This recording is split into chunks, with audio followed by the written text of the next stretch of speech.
Hi friends, welcome back. Bhaiya, Pak and world totally shocked on PM Modi's fan craze in Poland. चलो देखते हैं लोग fans की तरह मोदी जी के दीवाने हैं। तो वीडियो शुरू करते हैं। वीडियो शुरू करने से पहले अगर आप चैनल पर नए हो और आपने अभी तक सब्सक्राइब नहीं किया तो जल्दी से पहले सब्सक्राइब के बटन और बेल आइकन को क्लिक कर लो ताकि आपको हमारे सारे न्यू वीडियोस के नोटिफिकेशन हो जाए जैसे हम अपलोड करें। अगर आपको वीडियो पसंद आता है प्लीज लाइक एंड शेयर। चलिए शुरू करते हैं। मैं कह रही हूँ पाकिस्तान तो मर जाता होगा देखकर कि जहाँ मोदी जी जाते हैं वहाँ क्या कमाल का स्वागत और क्या मतलब भारत माता की जय और इतना सब कुछ होता है। वो तो उसको तो बड़ी परेशानी होती होगी, बड़ी तकलीफ होती होगी। चलो देखें। अरे वाह, ओए ये नहीं हमने देखा।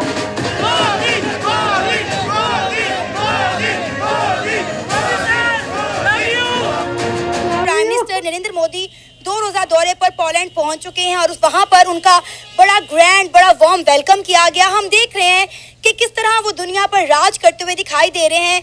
एक तरफ इंडिया की नेबरहुड फर्स्ट पॉलिसी है, हम देख रहे हैं कि अपने इर्द गिर्द के बहुत सारे ममालिक से बना कर रखे हुए हैं। पूरी दुनिया पे ऑलरेडी वो गालिब आ चुके हैं। क्या फाइनेंशियली स्ट्रॉन्ग किया है क्योंकि उनको अंदाजा था कि इंडिपेंडेंट फॉरेन पॉलिसी के लिए जरूरी होता है कि आप फाइनेंशियली स्ट्रॉन्ग आप जिसको वो कहते थे वो जिस तरह इंडिपेंडेंट ऑटोनॉमी स्ट्रेटेजिक ऑटोनॉमी का लफ्ज जो है वो बार बार डॉक्टर जयशंकर साहब इस्तेमाल करते हैं और ही हैज अचीव्ड। अमेरिका का लव है समझ लो ये यूक्रेन कि अमेरिका उसके लिए अपनी पूरी फोर्सेस भी भेजता है, सारा कुछ करता है, अपनी अमदाद भी करता है, उसे डॉलर भी देता है, लेकिन वो जंग नहीं रुकवा सका।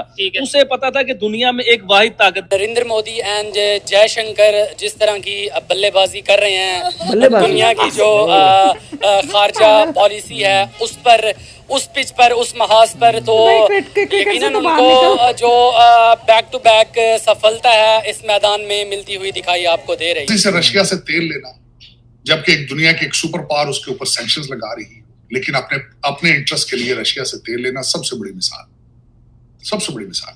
सारी दुनिया एक तरफ थी, दूसरी तरफ भारत ने अपने नेशनल इंटरेस्ट अपने अवाम के इंटरेस्ट के लिए वहां से तेल लिया। एक बहुत बड़ी देखें मेरी बात सुने शुएब भाई, दुनिया में 9 सुपर पावरें जंग लड़ रही हैं और एक पावर ऐसी है कि जो जंग नहीं लड़ रही सबके साथ अपने तल्लुकात बेहतर कर रही है। वो कौन है? वो प्राइम मिनिस्टर नरेंद्र मोदी है, वो हिंदुस्तान है। वैसे हम पूरी दुनिया में मुसलमानों की बात करते हैं, मुसलमानों के हकूक की बात फलस्तीन में और मैं आपसे फलस्तीन से ही पूछता हूँ, फलस्तीन के मुसलमान अगर पाकिस्तान आते हैं क्या आप उन्हें नेशनल करेंगे? नेशनलिटी देंगे? कभी भी नहीं देंगे। इंडिया बेसिकली ये है कि इंडिया सबसे बड़ी कंज्यूमर मार्केट है। दुनिया में कोई भी मुल्क उनसे जो है ना वो ताल्लुक खराब नहीं करना चाहता क्योंकि हर एक ने अपनी कमोडिटीज जो है ना वो सेल आउट करनी है, तो उनके लिए बेस्ट प्लेस जो है ना वो इंडिया है। ठीक है, सो इसलिए और दूसरा ये है कि मोदी की गवर्नमेंट को आप बहुत सारे उसके जो है ना वो नेगेटिव पॉइंट्स जो है ना वो निकाल सकते हैं, लेकिन फॉरेन पॉलिसी को जिस तरह से वो लीड कर रहे हैं ये उनका जो है ना वो प्लस पॉइंट। उसके बाद आज अगर देखा जाए आज पॉइंट्स निकाल सकते हैं। मोदी साहब यूक्रेन जा रहे हैं, यूक्रेन की जंग इस वक्त अपने पीक पे जा रही है। रशियन टेरिटरी उन्होंने कैप्चर कर ली है, वहां पे उनका जो एटॉमिक प्लांट है उसके वो उस पे जो पहले कभी यूक्रेन का था वो वापस लेना चाहते हैं। मुल्क तो बड़ा डेवलप है, हम तो बड़ा आगे निकल गए हुए हैं हर चीज में। इंटरनेट हमारे पास भाई 4G पे फंसे हुए हो, हिंदुस्तान 5G चला रहा है, 6G की तैयारी कर रहा है। अभी देखे हिंदुस्तान में ओपोजिशन को पूरा हक है। अवैसी का नाम सुना हुआ है आपने? किस तरह वो असेंबली में खड़ा होकर प्राइम मिनिस्टर को चैलेंज करता है हिंदुस्तान के। हिंदुस्तानी भारत बोल इंडिया बोल। आपको फाइनेंशियली स्ट्रॉन्ग किया है क्योंकि उनको अंदाजा था कि इंडिपेंडेंट फॉरेन पॉलिसी के लिए जरूरी होता है कि आप फाइनेंशियली स्ट्रॉन्ग आप जिसको वो कहते थे वो जिस तरह इंडिपेंडेंट ऑटोनॉमी स्ट्रेटेजिक ऑटोनॉमी का लफ्ज जो है वो बार बार डॉक्टर जयशंकर साहब इस्तेमाल करते हैं और ही हैज अचीव्ड। मैं किस तरह बताना चाहूंगा किस तरह अचीव किया। अच्छा मुझे पता है, तो बहुत अपनी मर्जी से रशिया से तेल लेना जबकि एक दुनिया की एक सुपर पावर उसके ऊपर सैंक्शंस लगा रही है, लेकिन अपने इंटरेस्ट के लिए रशिया से तेल लेना सबसे बड़ी मिसाल। सारी दुनिया एक तरफ थी, दूसरी तरफ भारत ने अपने नेशनल इंटरेस्ट अपने अवाम के इंटरेस्ट के लिए वहां से तेल लिया। एक बहुत बड़ी। उसके बाद आज अगर देखा जाए आज करंट सिचुएशन, मोदी साहब यूक्रेन जा रहे हैं, यूक्रेन की जंग इस वक्त अपने पीक पे जा रही है। रशियन टेरिटरी उन्होंने कैप्चर कर ली है, वहां पे उनका जो एटॉमिक प्लांट है उसके वो उस पे जो पहले कभी यूक्रेन का था वो वापस लेना चाहते हैं।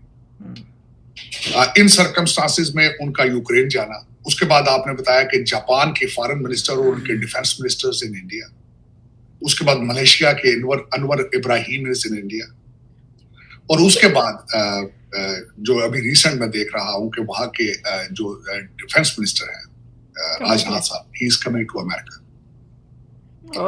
तो वो अपनी फॉरेन पॉलिसी को किस तरीके से बैलेंस कर रही है, जो किस तरीके से वो एक रीजनल सुपर पावर का लफ्ज बल्कि they have proven themselves as a regional super power.